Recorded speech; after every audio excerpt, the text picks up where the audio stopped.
તો જોઈ શકો છો મારી પાસે આ 3 દોરીના ઝુમકા લગાવવાનું છે. તો હું કેવી રીતના લગાવું, છ મટીરિયલ છે, 1 2 3 અને 3 આયરા. તો કેવી રીતના કરવાનું છે, પહેલાં આપણે કે આવી રીતના ચોરસ 4.5 બાય 4.5નો ટુકડો લેવાનો છે, આ રીતના મૂકવાનો છે અને આપણે આ રીતના કરવાનું છે અને આ ભાગને અંદરની મેરે લઈ લેવાનું છે અને આવી રીતના સિલાઈ કરવાની છે, નજીકથી દેખાડજો. આ રીતના તમે કરશો તો સારામાં સારું બની જશે. અને આ રીતના કાપવાનું, એક્સ્ટ્રા કાપી નાખવાનું છે અને પછી આ રીતના કરવાનું છે. જુઓ, આવું તમે કરશો ને તો અહીંયાથી આ ભાગ સીધો થઈ જશે અને અહીંયા ફિનિશિંગ પણ સારું આવશે. જુઓ, તો આ રીતના લટકણ બનશે.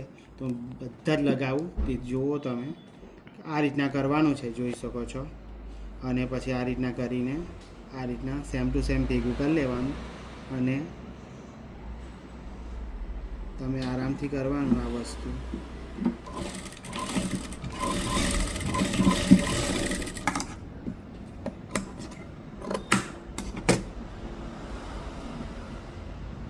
અને આ રીતના ફિનિશિંગ, અહીંયા ફિનિશિંગ આવી જશે. જુઓ, એટલે તમારું લટકણ બી એક સરખું લાગશે તમને આ રીતના. તો આ બધા જ લગાવી દઈએ આપણે, એ જ પદ્ધતિએ લગાવવાના છે. આટલા અંતરે લગાવીશું એટલે લટકણ આપણું એકદમ જોરદાર થઈ જાય.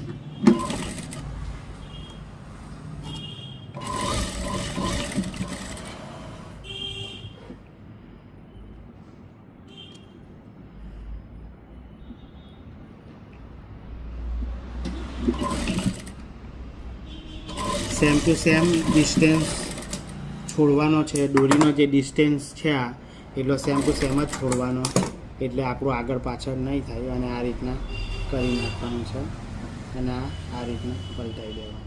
આ વધારેનો ફાલતું હોય ને એ કાપી નાખવાનું છે, જોઈ શકો છો.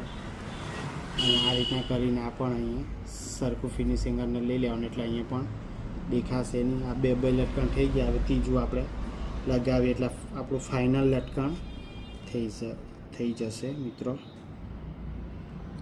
તો ભાઈઓ બહેનો જોઈ શકો છો તમે, આ રીતના ઝડપથી પણ કરી શકાય. લટકણ ઘણી જાતના બને છે મિત્રો. અત્યારે આપણે આ સિમ્પલ બનાવી રહ્યા છે. દબાણ સેમ ટુ સેમ રાખવાનું છે, ડિસ્ટન્સ જે છે એ સરખું જ રાખવાનું. અને આ રીતના જે બી ફાલતું હોય એ કાપી નાખવાનું છે. એમ તો આ કવર થઈ જશે આટલેથી. અહીંથી કરીશું આ રીતના અને નીચે આવી જશે અને આ ખોલી નાખવાનું.